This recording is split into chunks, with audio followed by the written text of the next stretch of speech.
Hey folks. So for the past several weeks, I have been basically living in a cave because I've been working on presenting a new course for Chessable that has recently been released on the new book, 100 Tactical Patterns You Must Know. This is from New in Chess by FIDE Master Frank Erwich from the Netherlands, a really experienced trainer and author of a couple books actually that we already have in the Dojo training program. And so I'm making this video not just to hype up the course, but also just to review the book because it came out not that long ago, I think a couple months ago, late last year. And I was actually very interested in the book when it did come out because it seemed like a good tactics book.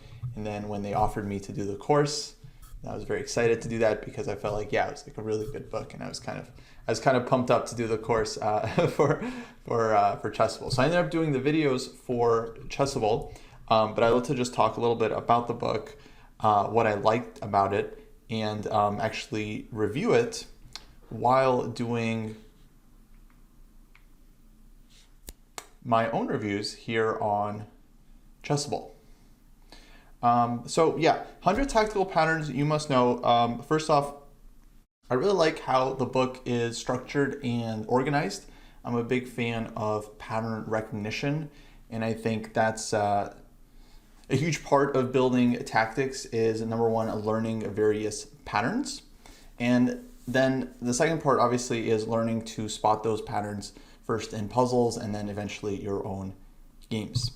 And so when it comes to building pattern recognition, for me, what I've always found to be the most logical thing is to get introduced to a pattern and then immediately see multiple examples of the same thing. And that's kind of what this book does, is that it gives a name to a lot of patterns, which I think is very useful, and then immediately gives the reader a bunch of examples on specific patterns. And sometimes the pattern works, sometimes the pattern doesn't work, and you can see typical pitfalls. And I think that just kind of builds a great understanding about a lot of these tactical ideas that are pretty common. But if we are not aware of these patterns, and we haven't been exposed to them, then of course they are very, very easy to miss in the games.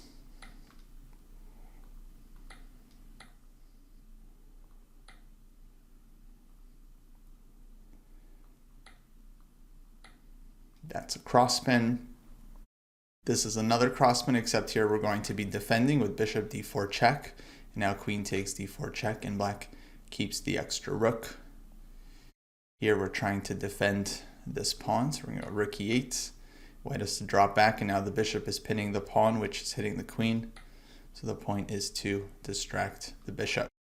This is one of my favorite parts of the book, this section on pins and cross pins. This one is the so-called Maltese cross, which is actually another name that was new to me when I first was going through the book. This is a pattern I've certainly seen before, but putting a name on it that's a little bit more specific than pin or cross pin, I think is quite useful, because eventually you'll start seeing these patterns in your own games. And yeah, I think putting a name to it is just really, really helpful for building that overall recognition. Very cool pattern, because when you first see it, you're kind of like left wondering by the mechanics of it. You're just curious, like, how does that work? No, but the rook is pinned to the king, so our rook on e1 is safe, and white's queen on e8 is in trouble. Okay, so white gives the queen, takes, and I think, well, black is just up a piece here, but I think the puzzle wants rook e3.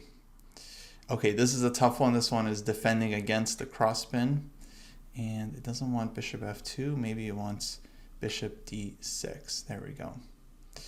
All right, this one is the oblique cross, which is when you're hitting a piece from two different directions. You got the attack on the diagonal, and now we're going to set up the attack from the vertical.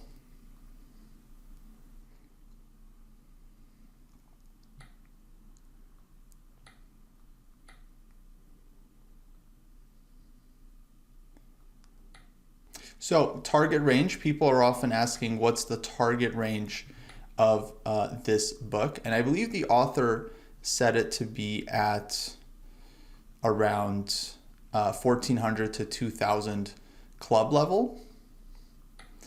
which I would definitely agree with. So 1,400 to 2,000 over the board, maybe a little bit higher than that online. I think you definitely need to be familiar with basic tactical patterns before attempting this book. So things like your typical pins, your forks, and your skewers. This book is going to assume that you already know these kind of basic themes, as it's going to be building on these themes and teaching you various combinations and kind of more advanced tactical patterns.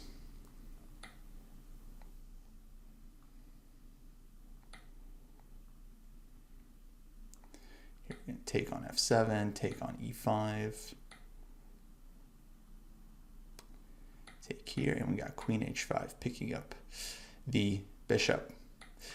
So yeah, I was actually, going through this book for the last several weeks, and I feel like my tactics have definitely gotten a bit sharper.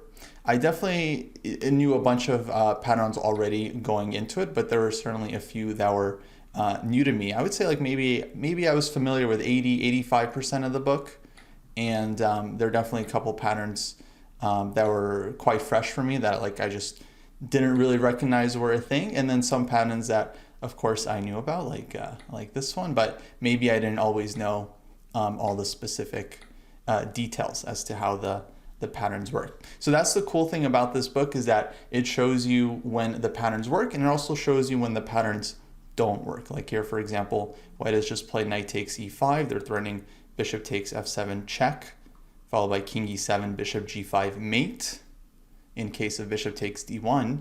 So it looks like it's a very nice combination. If we take the knight, then white can take the bishop on g4. But there's a problem. Black has an in-between move, queen a5 check, which creates an escape square for the king on d8. So now we can take the queen, and white is left with too many pieces hanging. And here I think we should take the bishop.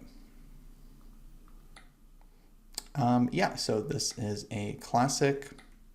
And there are definitely, I would say, a range of patterns. So some of the patterns are certainly on the simpler side. And I think players of a very wide range of levels can understand them.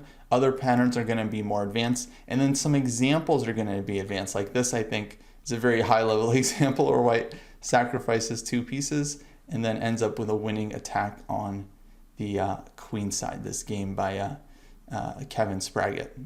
Quite a fantastic game. This is an example of the pattern not working. Knight c6, queen b6, and white isn't getting enough material for the queen.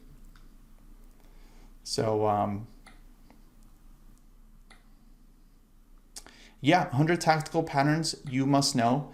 Definitely a great book. I'm going to be lobbying to add it to the Dojo training program. I'm not sure exactly where I would put it in. Somewhere in the 16 to 1800 range. I think it's, again, very useful for those that have already kind of mastered their basic tactics and are now looking for something a little bit more advanced. And yeah, the cool thing about this book is that it's quite practical. A lot of the patterns, I would say, are specific to the opening. And so you're seeing a lot of typical patterns that might come out of the Ruy Lopez or the Sicilian, or like typical, yeah, e4, e5 structures, and so on and so forth.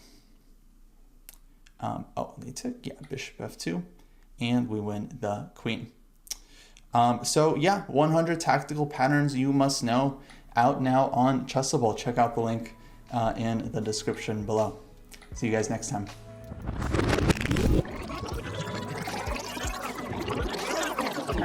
Hook and ladder trick, what a classic, and take boom and boom.